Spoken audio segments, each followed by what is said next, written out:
بسم الله الرحمن الرحيم. ازيكم حبايب قلبي، عاملين ايه؟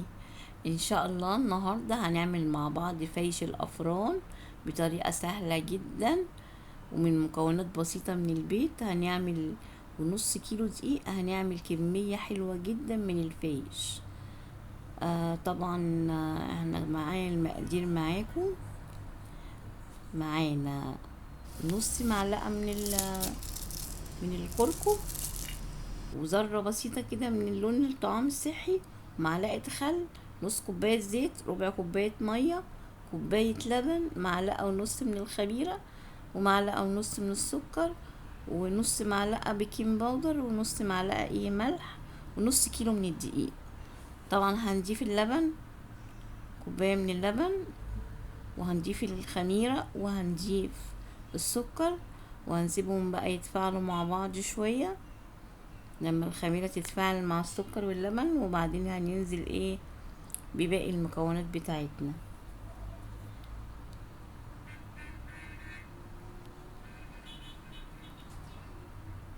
طبعا انا ضفت نص كوباية من الزيت، ومعلقة الخل، ونص كوباية نص معلقة من الكركم، ولون طعام صحي. طبعا لو هيفضل ان احنا نضيف نص معلقة من الزعفران هيبقى افضل طبعا.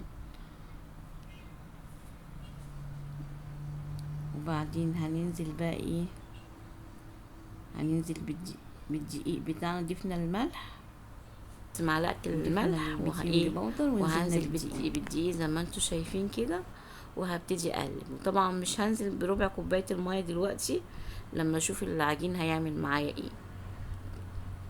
وهنعجن بقى مع بعض. اللهم صل وسلم وبارك على سيدنا محمد وعلى اهله وصحبه وسلم.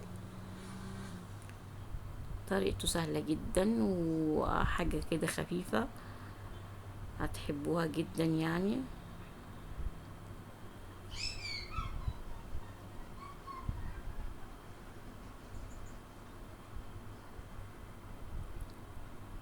لا اله الا الله. طبعا انا هنزل بعد ما ارجع اخدم العجين كويس على الرخامه.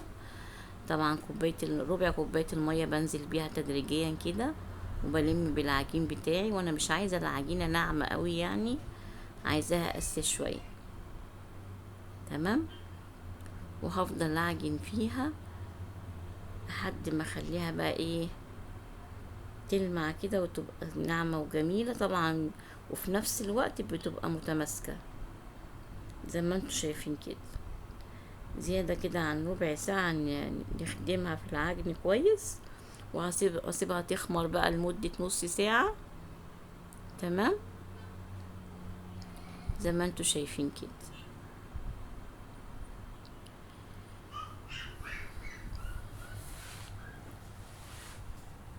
كده العجين خمر معايا.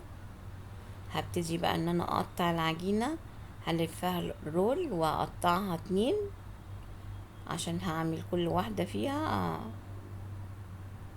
ماشي، زي ما انتوا شايفين كده.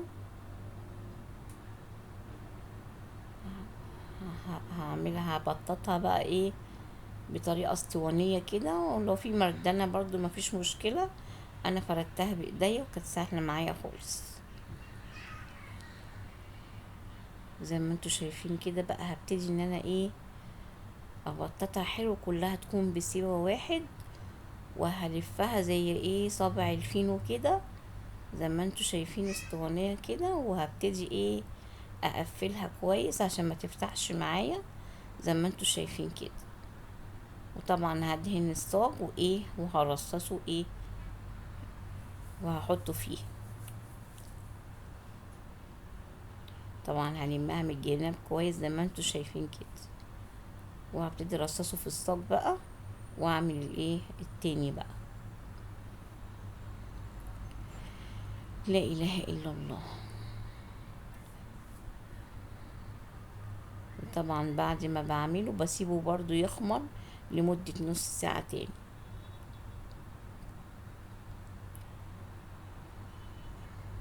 سهل جدا، طريقته سهلة قوي قوي.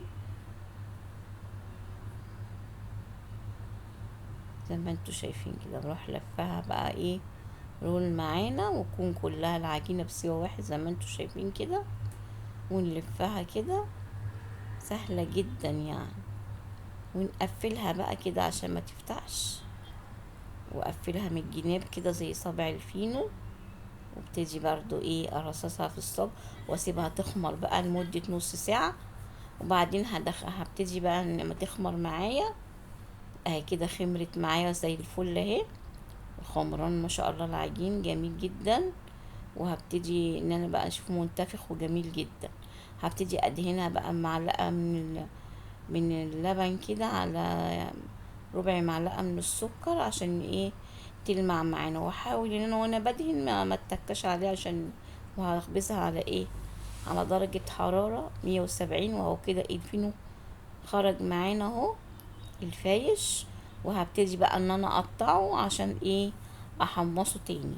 طبعا انا بحمصه على نار هادية جدا. يعني الاول وما ندهنش الصاج واحنا بنرصصه. ما ندهنش الصاج بالزيت، لان احنا لو دهناه هياخد لون معايا في الفرن، ومش هيتحمص كويس. بالعربي هيتحرق مننا يعني. فالافضل ان احنا ما ندهنش الصاج زيت خالص. تمام. وطبعا هندخله بقى الفرن على درجة حرارة في الأول هنعلي، وبعدين هنهدي خالص، زي ما بنحمص العيش بتاعنا كده. طبعا الفايش ده يعني خفيف على المعدة وجميل، مفيهوش أي دهون. بالنسبة بقى لولادنا اللي في الثانوية العامة كده، نقدمه لهم مع الفطار، مع الشاي كده هما بيذاكروا. طبعا خفيف جدا عليهم. ربنا ينجحهم يا رب ويوفقهم، ويعين اهاليهم عليهم، ويديهم كل اللي بيتمنوه يا رب بحق جهنم.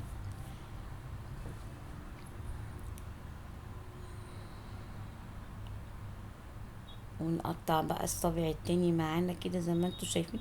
شوفوا لونه جميل ازاي. وزي ما قلت لكم هناخد بالنا وهو في الفرن عشان ما يتحرقش مننا.